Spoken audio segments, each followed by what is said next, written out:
Welcome back, ladies and gentlemen, to a Noob's Guide to Dark Souls from a noob. I believe that this is where we left off, but you can see that I'm not using the same characters we normally use. This is a different character, kind of just going with how I think I would play, kind of just role-playing here. Faith, endurance, strength, intelligence build. Which I'm also thinking about putting a little bit of resistance on this guy just for a bit of goofy fun. But it has been a while, and I did do some research into my own videos as to where we left off last time. And I think that we'd gotten pretty decently far into the top part of the catacombs here. I do know for sure that I showed this first area, kind of all the different items, how to kill the first necromancer, how to kill all the skeletons, and of course how to get your divine weapon if you need it. But what I do remember, I was looking through the video. What am I doing? Is I had turned right here and I had actually died coming over here. So we're going to be going through the rest of this area. It's pretty fun. It's going to be a little bit challenging, but I hope you guys do end up enjoying this and hope that this is useful to you. Do want to note something real quick about the character that I'm currently using. He has 19 vitality, so he has very little vitality. When I'm playing on my own, this is what I tend to do. Very low vitality builds. Simply because I know how to play the game well enough to where I can handle that. So for instance, I won't actually put any points into vitality until at least Sin's Fortress.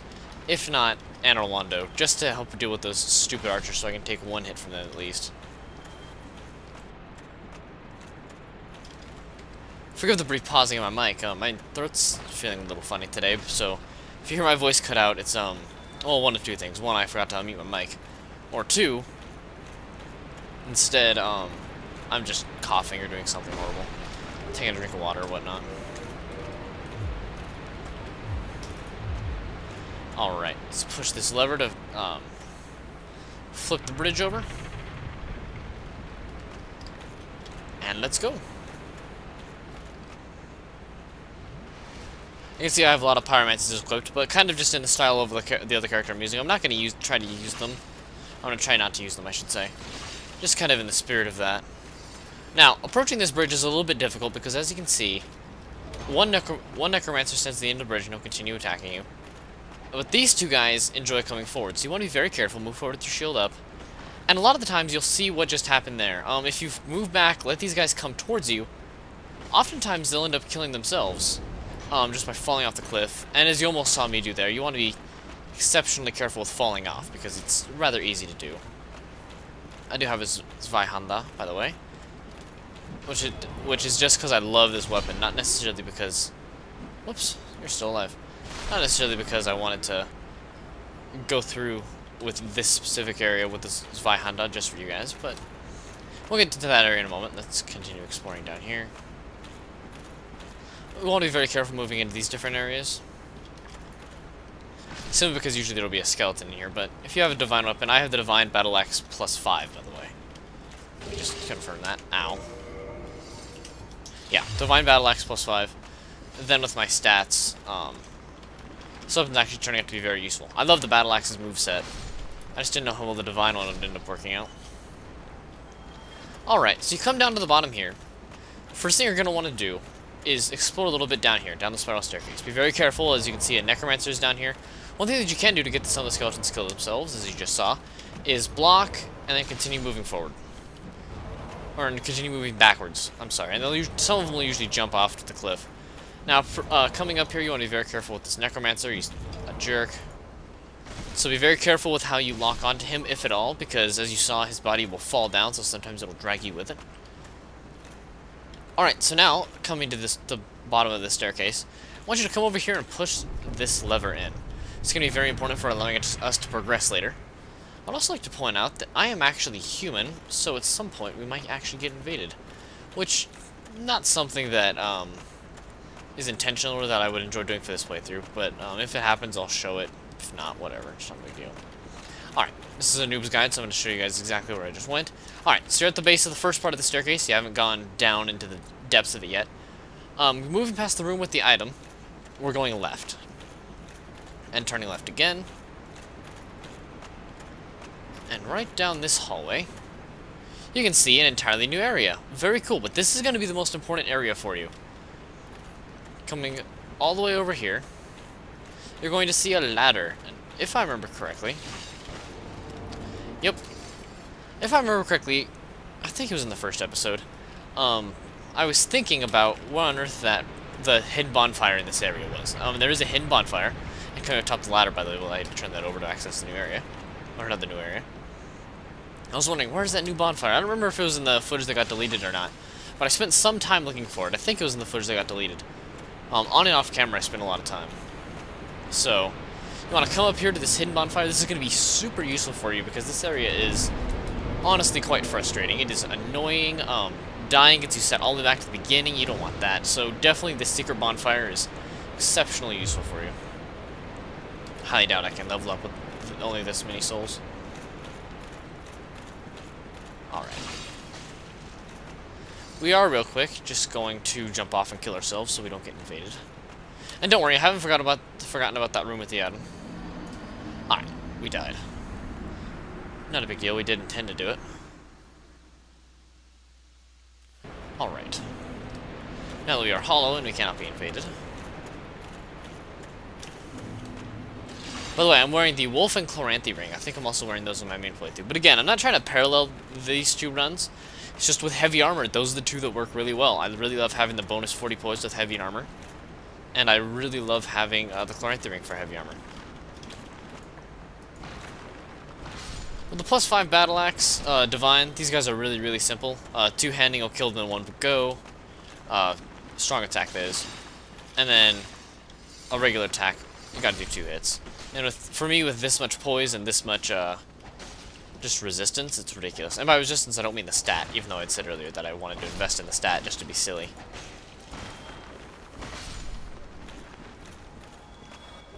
Soul of a Proud Knight. In fact, one thing I'm thinking of doing is after this Let's Play, or this guide, because it really is strictly more a guide, I'm actually thinking of, doing another run-through of this game where we can only upgrade 3 stats the entire game. That's all we can upgrade.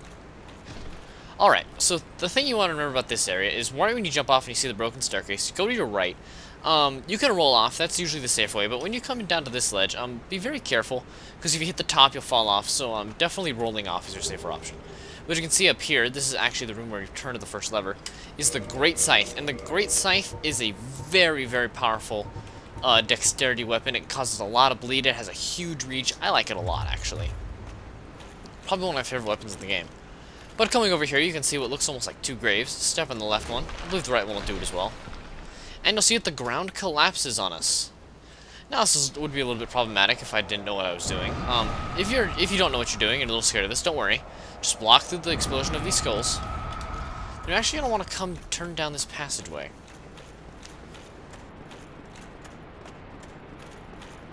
Alright. And you'll see down at the end of the hall, this is a Titanite demon. He's pretty annoying. I mean, he's pretty much become my arch nemesis in my Let's Play of this. In this enclosed area, you're going to want to be very careful, because he can kind of get a good flank on you, so just remember to be careful. And also for, this guy is optional. You don't have to do this, but to gain access to a covenant called the Gravelord Covenant, which, by the way, you shouldn't enter until you're New Game Plus, you're definitely going to want to fight the Titanite demon, or just for completionist sake to get the Eyes of Death that are behind him, which I'll be explaining more about this in a moment. You definitely want to kill this guy. You know what? We have a great magic weapon equipped. So, let's use this. Oh crap. Okay. Can't equip it again, but by that time I hope we do enough damage. Alright. Definitely going to want to try to have my shield up as much as possible, I say, as I start two-handing. Gotta be careful healing here, because this guy's gonna kill me, and do that, and do that, and do that, and do that, and do that, and do that. Okay, real quick, one tip that I learned via Vati Vidya, actually. You can break an enemy's hold move on you. It's gonna hurt, yep. Hold on you by spamming whatever button it is. Ooh, clutch roll. By spamming whatever buttons it is that are block and parry. So, for instance, it would be one of the triggers and then one of the bumpers on console. I'm speaking from Xbox experiences. I only have an Xbox. Or if you're on PC like me, yay, Demon Titan. Or if you're on PC like me, it's spamming A and R. That's just kind of my own moveset, of course. Now, you pick up the Eyes of Death and you wonder what the heck they are for. Well, let's read the item description. Online play item. Lure phantoms from other worlds. The dreadful Eyes of Death spread disaster across neighboring worlds. Phantoms lured to the host player may end up as victims, allowing the Eyes of Death to multiply and leading to further proliferation of Bane. Now, in order to access this covenant, which I will be explaining, you have to have the Eyes of Death in your inventory. And you have to come over here and nestle in this coffin. Now, let's talk about the Gravelord Covenant a little bit. First of all, if you are a new player to this game, know that you cannot access this covenant, or you can access it, but you should not join this covenant until you are New Game Plus. It is specifically designed so that New Game Plus players and beyond are the only ones targeted by this covenant, so do not join it. Unless you want the sword, because you do get a pretty good sword at the that is good for the beginning of the game if you want it. Or just good for PvP. I think it's an interesting build to use. Other things about the Gravelord Covenant. Well, real quick, I'll let you see this cutscene.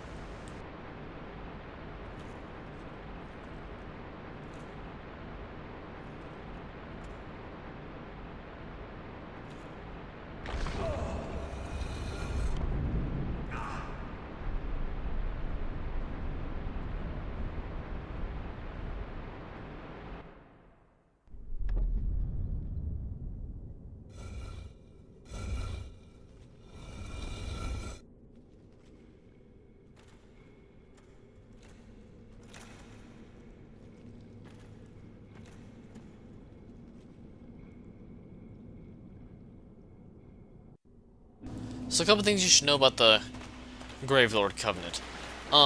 When you use an Eye of Death, first of all you have to be human.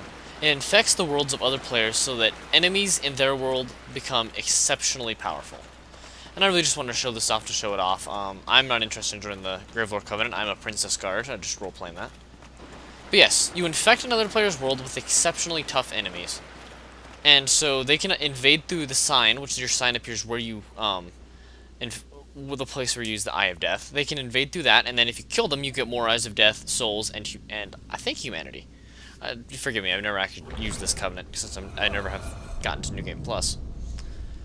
So that's pretty much how it works, and you can have up to 3 players invading you at a time to remove the phantoms from the world. You can only remove the phantoms if the Gravelord is killed by someone invading, or if the Gravelord just leaves, like disconnects or leaves the game or whatever, or leaves the area.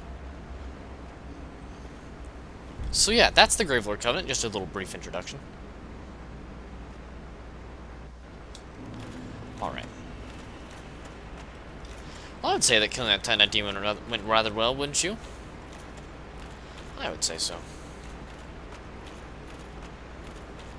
Alright. Moving on.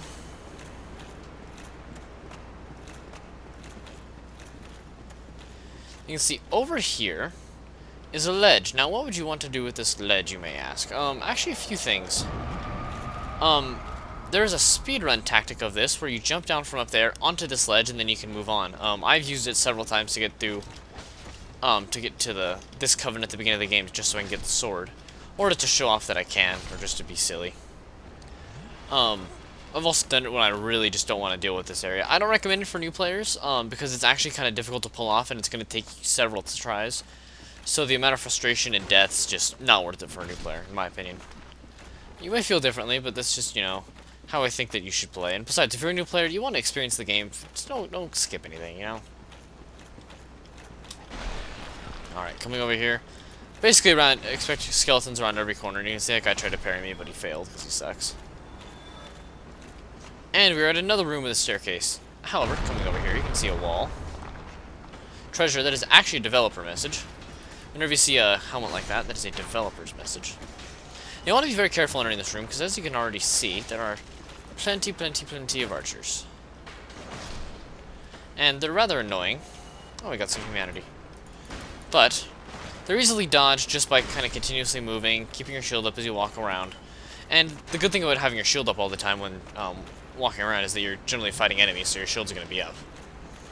Now, coming over here. This is an interesting area because, as you can see, this guy drops down from the ceiling. And just like, ha! I want to be your friend. He's very easy. He has very little poise. He's very little health compared to his size. You just want to be careful of his attacks. He can do a lot of damage. But coming over here, you're going to get the Dark Moon Seance Ring. This is a very important ring that we're going to be using later on in the playthrough, okay? This ring is exceptionally useful for the Dark Moon Blades Covenant. Or Blades of the Dark Moon. It's the only way that you can access it. Coming up over here, we see more stairs. Yay. I always do like this area. Like, you often wonder, why is this corpse by itself, you know, when there were such mass corpse graves otherwise? Was this the only member of a family? Was he an official? Just makes you wonder sometimes. I've been watching Vaddie video lately. You can see that there's a necromancer up here. It's pretty simple. I mean, necromancers are not all that hard. I really should remember to go offline every time I play and record. Up. Another developer message. And just kind of looking around up here, you can see the area where we were is just up there. So let's head on up. Heading on up, can't really see anything around us, or below us, or above us.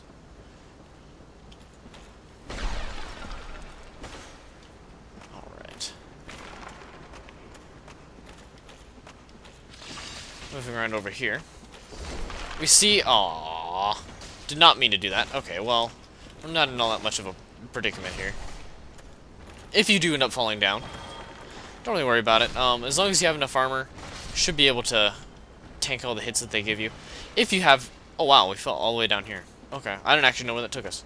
However, if you have enough speed, you should actually be able to flip away. So, or roll away, whichever you're doing.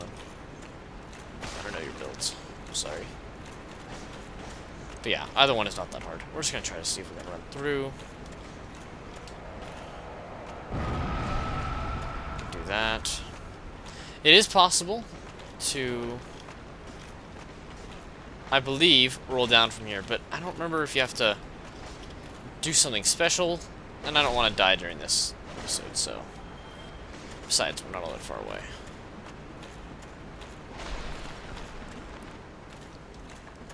Alright. This is the room where that item was. Skeleton's still following us.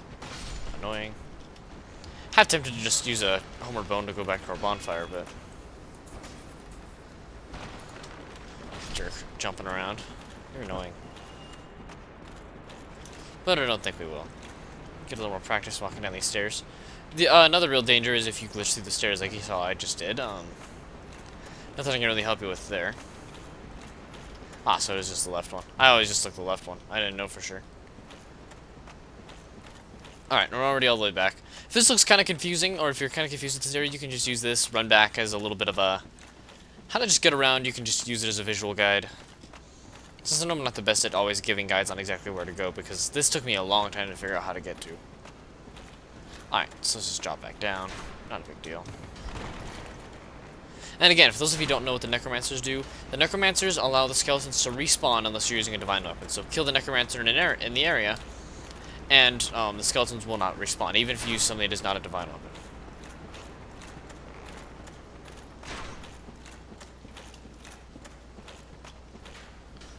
Alright, head back up. Longest ladder climb ever. Clatterline. Sheesh. Alright.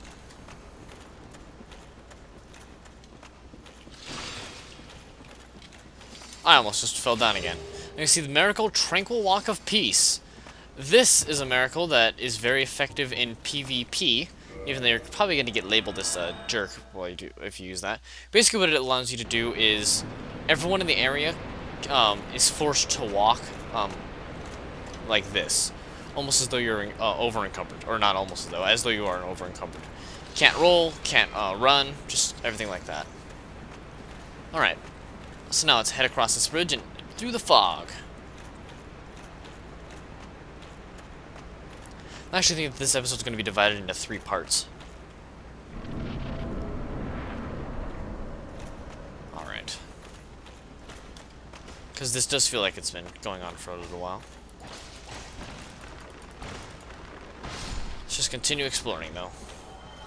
Alright, you're going to see this just kind of gave us a shortcut over here. Alright, now you may be wondering, as I often did when I first began playing this game and this area, where do I go? I mean, I've gone everywhere, it feels like. Well, technically you haven't. So, let's go all the way back. All the way back to an earlier area. Jerk, I don't even know where you came from. Alright. Running down this corridor. Remember this staircase? The one that leads both up and down kind of into oblivion? Ah, he parried me. Thankfully we have such high armor. Or such a good armor that he didn't do a lot of damage. Plus these guys never do a lot of damage with their parries. I don't think really any NPC does a lot of damage with their parries. Alright, so here's what you want to do, and I'll probably end up dying several times trying to do this, so I will... So, expect that, and expect kind of a... I fell. And I did it! Heal up real quick. Okay. Well, that was interesting. Alright, well, let's talk about what happened. You are supposed to drop down this area. You're supposed to land at this little ledge. That was a mistake, by the way. I actually didn't mean to fall off, but I made it anyway. If only we could look up better. Basically, you just want to be able to look down at the ledge and jump off. I mean, you'll be able to look down and see that this ledge exists. Now, it is a little misleading because, as you can see, this large encroachment in front of me is resting right in front of the platform. So you kind of want to take it at an angle, as we inadvertently did. So you kind of want to fall down from the side and then land. When you hit the ground, don't roll. Allow yourself to do the recover, even if there's an enemy in front of you, because you'll likely just roll off and die. And here's another note. You definitely want to aim for this ledge, because if you fall down here, or if you fall off this next ledge, or miss it, which by the way you definitely want to drop down to get this, not the green Titanite shard, but just for the ledge. Because if you fall down, and you don't hit those ledges, you will actually die. And it'll be frustrating. My first time through, actually, I died like 6 or 7 times trying to do that. And then we do it by an accident. Awesome.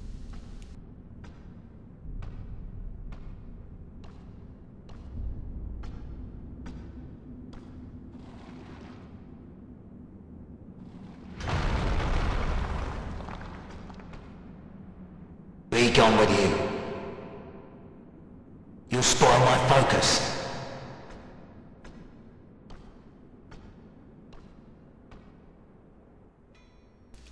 This is a new blacksmith. Let's say hi. Why, you have an ember, do you? Ah, forget about it. I don't deal with that kind. What has gone wrong with embers these days? He's talking about, I believe, my crystal ember. Alright. So as you can see here, he upgrades everything to fire, which can be very effective. I'll just have him repair our equipment real quick. Alright, and talk. I'm here to smith, not to chit-chat. He's not very If chatty. that'll be all, then be gone. Alright. So let's continue through where he broke for us. Now, warning, this next area is very large and also contains a lot of bone wheel skeletons. So as you come up, you're going to have to be very careful. So as you can see there. Again, these guys are best when they can try to get an angle on you, try to kill you. Because you focus on one and then they hit you from behind like a bunch of jerks. Thankfully they are very weak. Oh, we actually got the bone wheel shield. I've often wanted to try this thing, but I've never gotten the drop. Bone wheel shield. Giant wooden wheel encircled by spikes, half melted into a strange skeleton. Can be used as a great shield only for the great gaps.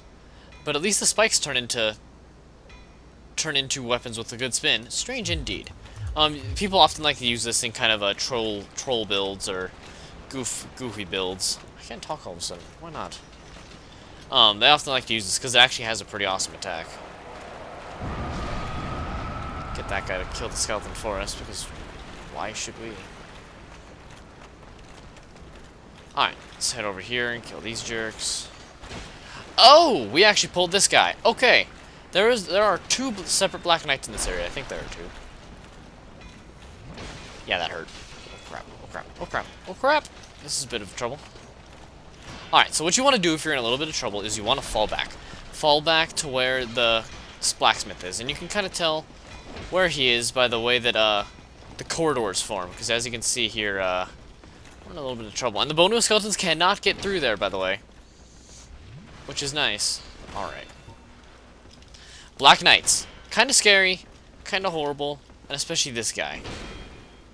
Alright, so what we're going to try to do is get around and backstab him. Or we could just wait for an opening and try to see if we can two-hand him. Nope. I want to be definitely careful with that attack. Oh, bone wheels can get through. I've never seen them do that. Okay, this is wonderful. This is a bad situation. I did that mainly just to kill the bone wheel from a distance away from the Black Knight. Now, you want to, again, kind of just a little bit of advice on how to do this. Take your enemies one at a time, especially even if you're cornered by the Black Knight, as you kind of saw here. Try to take out the bone wheels with a long-reaching attack, and if you have to attack them both at the same time, you can get up close, and you can see the Black Knight Great Axe. Yes, I like this weapon. Great Axe of the Black Knights who wander Lordran, used to face Chaos Demons. Large motion that puts the weight of the body into the attack reflects the great size of their adversaries long ago. Alright, so again, the way you can kind of recognize when you're getting close is this hill of skeletons, and you kind of want to, as you're backing up, you start seeing, okay, there's the cliff, there's a cliff, then you're actually in safely. So don't worry about that.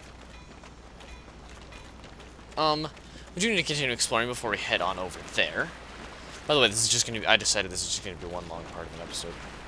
So you want to head all the way left. Actually, we can probably ignore that guy. He'll probably come back to hurt us later, but whatever.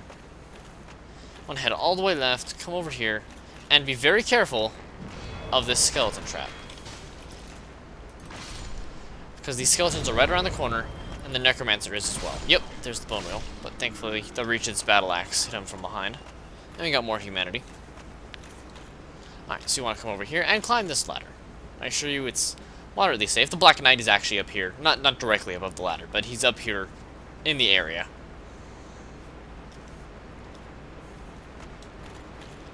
Alright. You can see a drop-down place right there where the bricks are kind of loose. When they're in that motion, don't attempt to attack them because they'll just parry you and do damage. And even though it's not a lot of damage, it's still damage nonetheless. Alright, so moving around, you can actually get these to fall without falling down yourself, but we'll drop down because that's where you're supposed to go. And the Black Knight will actually be in this area, up here. He dropped down from over here. And you see a Soul of Proud Knight, just kind of a little bit more for completionist's sake. And we shall drop down. Now, one thing I want to point out to you over there are several items in this area that I'm actually not getting because they're not terribly important, but you can see what the item is directly in front of us. If you drop down from up above, which I'll probably be showing you guys how to do that, it's not all that hard. If you're having trouble with this next boss fight, which you shouldn't, you can actually summon, there actually is a summon up above where that item is. The summon is named Paladin Leroy, and he's a huge help to you in this area. Now, I understand if the boss is really easy. However, the Bone of Skeleton area can be a little bit difficult, especially as you saw, we got trapped with the Black Knight. So if you want to drop down there, summon Leroy, he's very effective against the Bone Wheels, or at least he'll provide another source of attack. But anyway, let us drop down here and engage in the boss fight.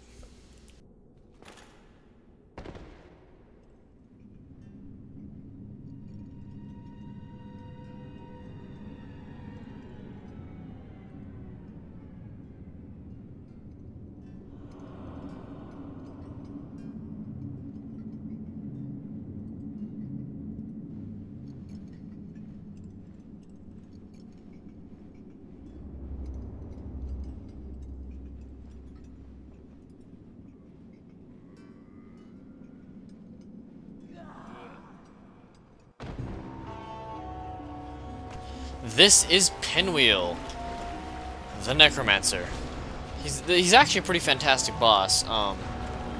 VatiVidya did a amazing video on him, describing his lore, and it's just absolutely wonderful. Like, as always, his videos are just top notch. So before we absolutely kill him, considering he's the easiest boss in the game, let us talk a little bit about his moves. As you can see, he can split himself into several forms. You want to be careful with this because he's actually going to be able to, oh, that's him. Whoops. Because all of these forms can actually attack you and deal damage. Oh, crud, oh, crud, oh, crud. Okay, when you're actually trying to not kill Pinwheel, He's difficult because we're just sitting here tanking damage from him. Yep, and we died from Pinwheel. Okay, I'm just gonna get all of it out right now, because look, this boss is easy, but when you're actually trying to talk and not kill him on purpose, it's actually a little difficult. So don't get mad at me for dying to Pinwheel, okay? So as you guys saw, he can split himself into various forms, and all those forms can attack. His fireball attack is really the one that you want to look out for. But even then, it's not all that big of a deal. Alright, let's try this again.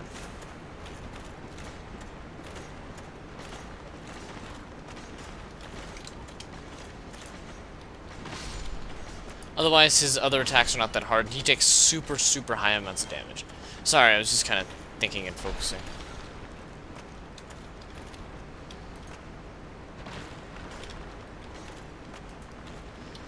Be careful.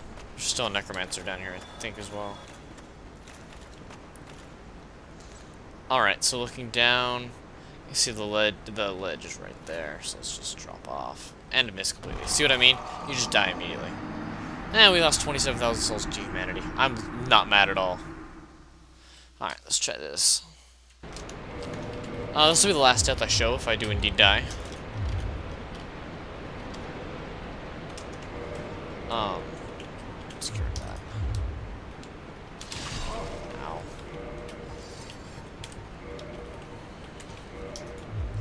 Yeah, so if I die, this will be the last one I show until I'll meet you back at the boss fight. But I kind of want to show myself actually get this. Because generally I do have a pretty tough time of getting this.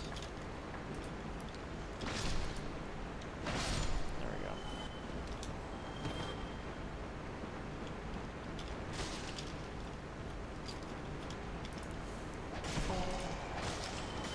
we go. We fell off. Either way, we're dead. Alright, I'll see you guys back at Pinwheel. Hey guys, I'm back, and we're not at Pinwheel yet, but I did kind of want to give you a little bit of advice that I just discovered myself. When attempting to jump down, if you're having some troubles, first of all, know that this guy's down here at the bottom. Second, what you should know is actually go down all the way to the bottom of the staircase and jump off from there. I mean, you still have to look down and make sure that you're positioned correctly, but go to the end of it and actually just jump off and it'll be fine. Like, it's no big deal. I think it'll be like to your right or to your left or something. I don't remember exactly. Now, one thing to note about these guys, if you... I hate the lock-on system. I hope the PC version... I know they're building Dark Souls 2 for PC, but I hope PC version is better. Because if it isn't, and if this is this is what they consider to be building a game for PC, then I'm gonna be really mad at FromSoft.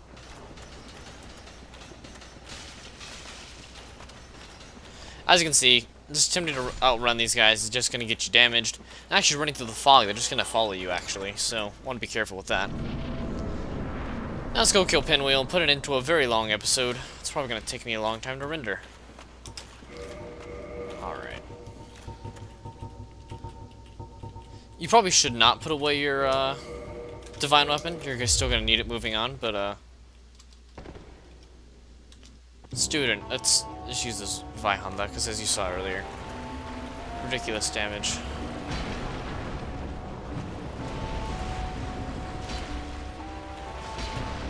Thankfully you can hit him as he teleports around. He becomes invisible, and I'll take this chance to heal. Whenever he teleports or clones himself or uses some sort of magic, you can just heal. And then again, he dies in a few hits, and you'll get one of 3 items. We always get the Rite of Kindling. This now allows you to kindle your bonfires to give you 20 Estus flasks.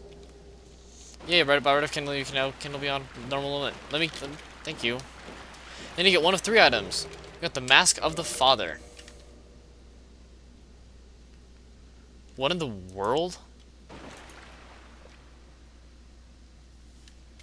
Thanks, FromSoft, for making your game so freaking unstable sometimes. Goodness gracious. Mask of the Father. One of the 3 masks of the Pinwheel, the Necromancer who stole the power of the Grave Lord and reigns over the catacombs. This mask, belonging to the Valiant Father, slightly raises equipment load. A lot of people hate these masks. They think they look stupid, and they're sadly associated with people who do some pretty stupid things in PvP. Yeah, that is pretty significant, actually. But we're going to keep the Fangborn helm. Anyway, guys, I hope you enjoyed this episode. Sorry I'm a little frustrated here at the end, but with that ridiculous amount of frame drops, like down to a frame per second there. I've never had that in this area before. And between just dying, which is always frustrating. Yeah, I'm sorry I'm a little frustrated, but I'll see you guys next time. Hope you enjoyed this and hope it was helpful.